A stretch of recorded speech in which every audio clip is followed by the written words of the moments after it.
घरच्या घरी कॅफेसारखे कुरकुरीत फ्रेंच फ्राईज। हाय, मी नीलम। माझ्या नीलम रेसिपी अँड ब्लॉगमध्ये तुमचं सगळ्यांचं स्वागत आहे। चला तर आपण आज करणार आहोत फ्रेंच फ्राईज रेसिपी पाहूयात। फ्रेंच फ्राईज बनवण्यासाठी नेहमी जास्त स्टार्च आणि कमी पाण्याचे प्रमाण असलेले मोठे बटाटे वापरावेत, कारण नवीन किंवा ओलसर बटाट्याचे फ्राईज मऊ पडतात। फ्रेंच फ्राईज रेसिपीसाठी आपण सुरुवातीला बटाटे स्वच्छ धुवून बटाट्याची साल काढून त्याचे लांब व सारख्या आकाराच्या तुकड्यांमध्ये फ्रेंच फ्राईज कट अशा पद्धतीने काप करून घेणार आहोत। बटाट्याचे केलेले काप आपण 2 ते 3 वेळा स्वच्छ पाण्याने धुवून घेणार आहोत।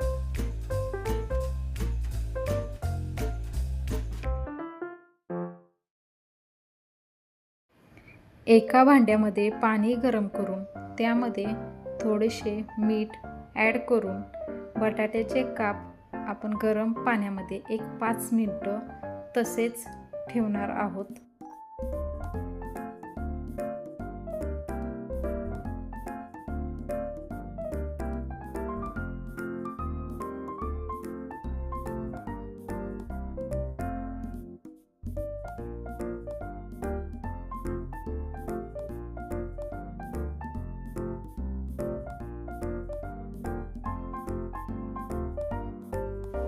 पाच मिनिटं झाल्यानंतर भांड्यामधून बटाट्याचे काप काढून एका सुती कापडावर पसरून जेणेकरून त्यातील संपूर्ण ओलावा निघून जाईल, बटाटे कोरडे होतील, हे खूप गरजेचे आहे।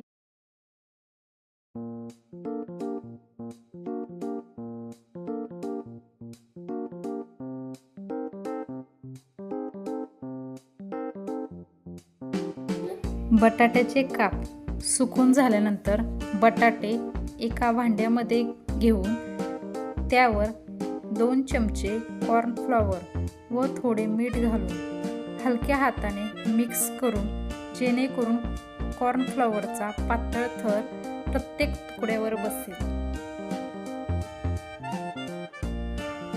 कढईमध्ये तेल गरम करून बटाट्याचे काप तेलामध्ये मध्यम आचेवर हलके तळून घेऊयात।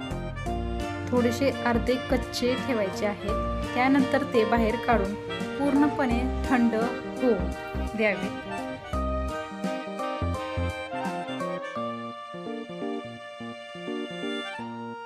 फ्राईज कधीही एकाच वेळी पूर्ण तळू नका।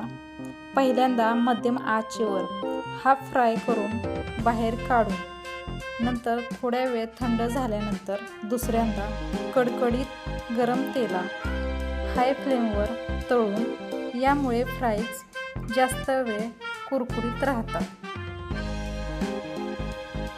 कुरकुरीत करण्यासाठी तेल पुन्हा चांगले कडक गरम करूयात आणि ते अर्धे तळलेले बटाटे पुन्हा तेलात टाकून सोनेरी आणि कुरकुरीत होईपर्यंत मध्यम आचेवर आपण तळून घेणार आहोत। मीठ किंवा इतर मसाले नेहमी फ्राईज तेलातून काढल्या गरम असतानाच टाकावेत, जेणेकरून ते फ्राईजला व्यवस्थित चिकटतात।